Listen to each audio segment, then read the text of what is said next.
Hi everyone, welcome back to the channel.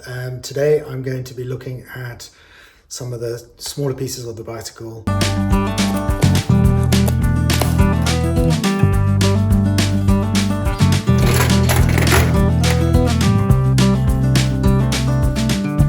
Ah yes.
And no doubt you've seen I'm in a different space again.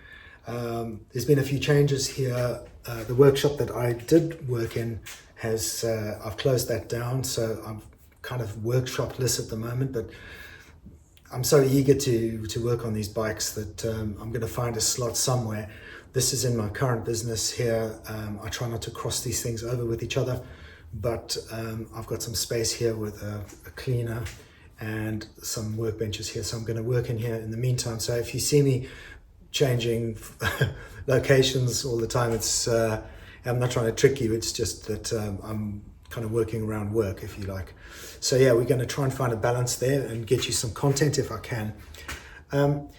With regard to this particular bike, you know, if people think that all I do is restore bicycles to kind of manufacturing state, they'd be wrong, because what I tend to do is when I get a bike, I will look at the bike and decide whether I'm going to restore it back to factory, or whether the bike is kind of got enough patina on it and I can protect the rust and it's got more original things on it. Then I'm going to leave it that way and I'll just save it, stop it from degrading any further. So in the case of this RM250, there's a lot of original parts on this bike. There's a lot of bits and pieces on this bike that don't need to be disassembled. Like, so far it's looking like the whole rear suspension system looks absolutely fine. So I don't want to disturb anything there. The question is then, how far do I go with the restoration? Because of course these plastics, I'm not going to put these back on again. So these I'm going to have to clean. So what tends to happen is I start somewhere and it leads me to what I think the restoration should be, which is either a concourse finish or a bike that is got patina on it, or is a rideable bike. So we'll see how this one goes. So just bear with me as I'm figuring out the best way to do this bike. And so thank you again, everybody, for joining me. And the response has been amazing since the CR500. It's kind of lifted the channel to a different place. So it motivates me to do more of these videos, and it astounds me people will respond with such nice comments and, you know, controversial opinions about certain things, and we all partake in the conversation as long as it's respectful. I will keep the comments there.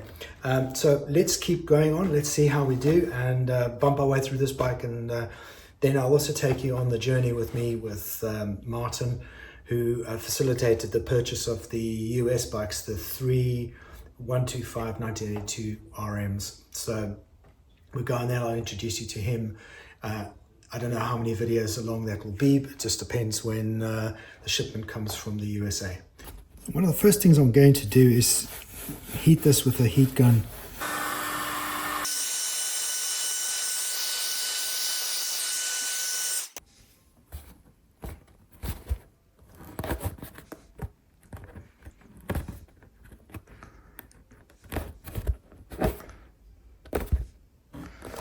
Once you've heated that up, you just want to sort of hold it while it cools. And then you can really manipulate pretty much anything. Obviously with the exhaust pipe on the side, it takes a bit of a hammering. It's already a bit better. And what's nice is when it starts to cool down, that's when you can really shape and hold, shape and hold, shape and hold. I'll probably do a second heating of just this area just to try and bump that out.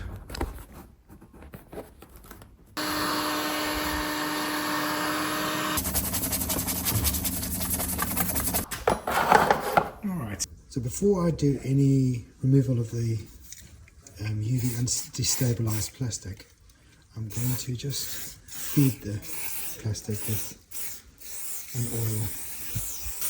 Because it is a petroleum product, and this is as dry as a bone.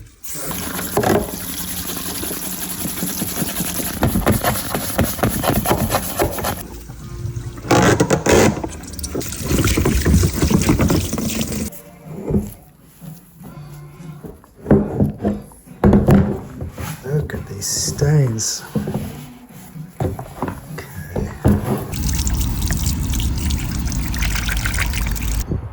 That's cleaned up.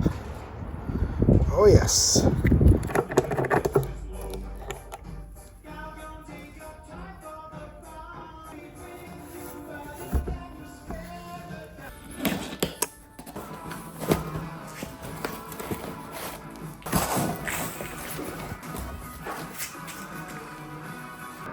So now instead of throwing this away, right, which seems to be the thing these days, because it's this sponge is just come apart from sitting on that corner the whole time. Now the argument might be just making it worse, and should I just fill it with something else?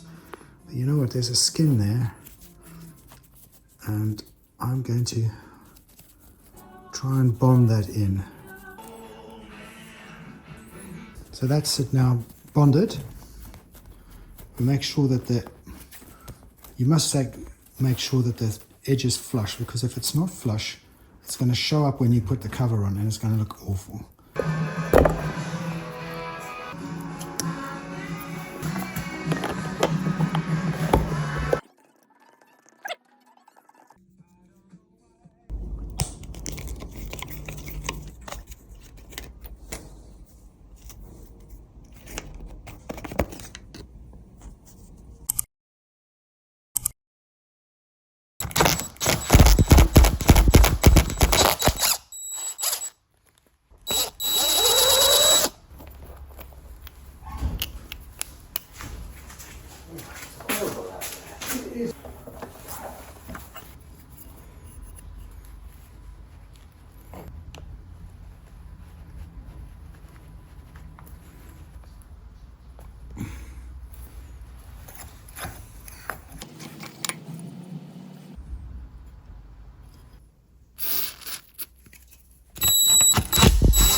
So one of the things about rubber and oil is that rubber dries when it perishes.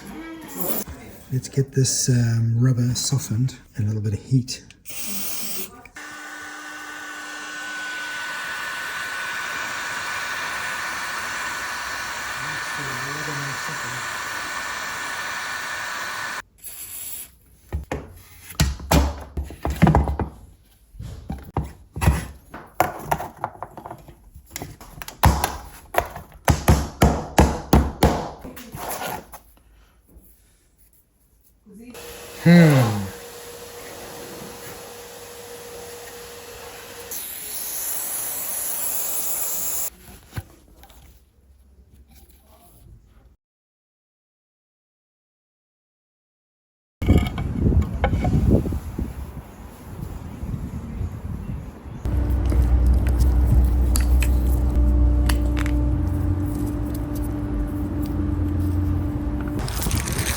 Look what I got today. This is the, I think they call this the duck bill. This is the right one for this year. There you go. That to me is the look of the RM, is this. This and the rear tail. I think they're some of the most beautiful mudguards there is. It just appeals to me. I know this is not everyone's taste, this duck bill thing, but man, it's so unique for this RM. It really is. Fantastic.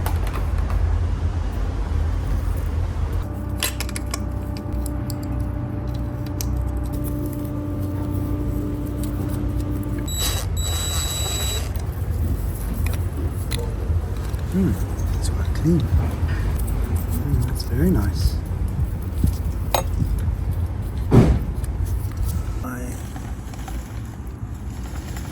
Yes.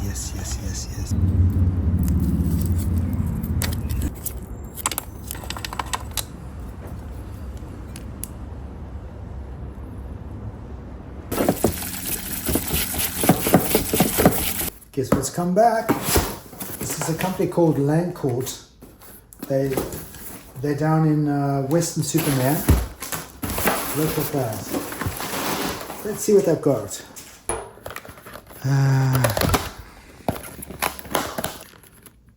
Gudgeon pin, rings. Look at that, my word. Wowza.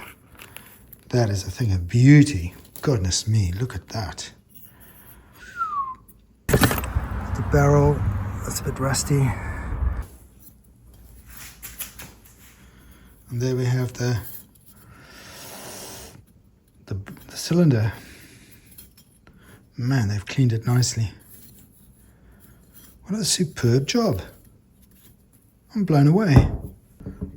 Ooh, that is tight.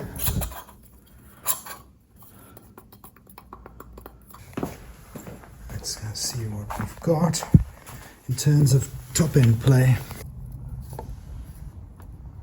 See if there's any play there.